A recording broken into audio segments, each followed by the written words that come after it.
Welcome to Reach Out, the program that highlights the amazing work carried out by local nonprofits, the wonderful people who lead these organizations, and the committed volunteers who give of themselves but wind up receiving even more. I'm Bernadette Wagner, Co-Director of Volunteer Washington County, and my guest today is Brad Sell, Executive Director of the Community Foundation of Washington County. Brad works with a committed board of directors to encourage philanthropy for the benefit of Washington County. As Executive Director of the Community Foundation, Brad oversees 170 funds with assets totaling $22 million and also oversees the awarding of grants derived from these funds. Brad was a central figure in helping the community to develop the SCIP document, which identified critical areas of need and serves as a roadmap for funding in Washington County. Brad joins us today to talk about the Community Foundation's latest effort to encourage philanthropy in our community. Thank you for taking time from your busy schedule and joining us today. Thank you, Bernadette. It's great to be here. Well, I'm happy to have you. Brad, can you please tell us just a little bit about the history of the Community Foundation and your role there? Well, the foundation was started back in 1997 by a great group of community leaders, including Merle Elliott and Dick Phoebus and Mike Day and John Waltersdorf, and I can go on and on. A great group of people that have done so much for this community, but they felt we needed an organization that could really emphasize endowment funds here in Washington County, because John Waltersdorf especially felt that a nonprofit wasn't really mature until they had an endowment fund to help them through rough times. So that's our emphasis, and I'll update your figures a little bit. We now have over 200 funds valued at $25 million, and we have awarded over $10 million in grants and scholarships since 1998 back to the nonprofit community. And all right here in Washington County? Most of it here in Washington County. We do offer some donor advised funds that people can make distributions like to their alma mater if they went to Penn State, but about 85% of the distributions are here in Washington County. That's great. And I know you have an exciting event coming up on May 2nd called Washington County Gives.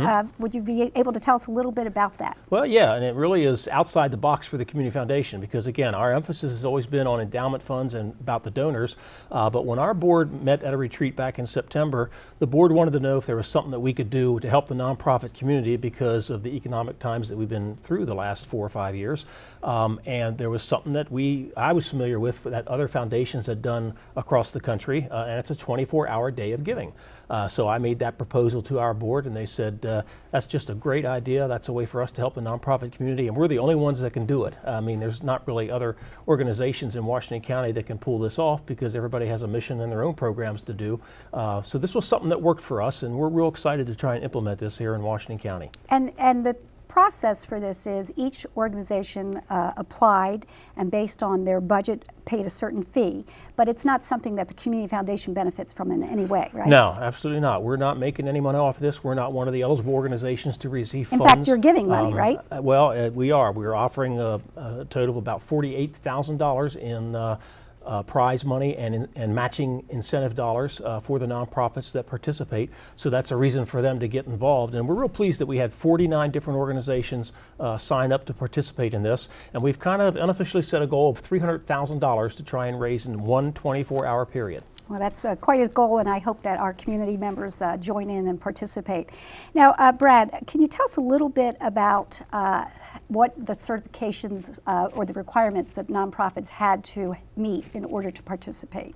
Well, really, they really just had to be a legitimate 501c3 nonprofit and have that IRS determination letter. Other than that, we didn't have any requirements. No religious organizations are participating. Well, that's correct. Okay. There were no religious organizations, no mosques, no churches. And no private operating foundations could participate. But it could be a small organization that doesn't have any paid staff whatsoever, and we have a number of those that are participating, all the way up to some large organizations with a large number of staff. And so it runs the full gamut. And we have arts and culture organizations, we have health and human service organizations, we have sports and youth and recreational organizations. So it's really exciting to see the gamut of organizations that are going to be trying to raise money on this one day. So how easy is it going to be for somebody to donate on May 2nd? And that starts like 12 a.m. on May 2nd and goes to 11:59 p.m. That's right. It's Okay. 12:01 or 001 in the morning of May 2nd Okay. to 12 midnight on May 2nd. And it is, the real trick of this is that it is strictly online contributions, strictly through credit cards. And it is a really social media driven, web-based kind of fundraiser. It's something like we've never done before. And from talking to the nonprofits, not many of them have ever tried it before. So we're getting everybody to think outside the box. And the intent is to really try and reach a whole new generation of donors who are these, mobile. It's not one of me, so I can't relate to it, but they do everything online. They do everything with their cell phones and their To tap into that smartphones, next generation, and, yeah, too. and get them to give. And it's a minimum $10 contribution by credit card only. And it's very, very easy. Once they go onto the website, they can click on the organization, or they can search for an organization to see which ones are participating. And then on the right-hand side of every organization's page will be a button for them to click to donate. So we're real excited by it. And have organizations set a goal for themselves? Yeah, different organizations have come up with goals.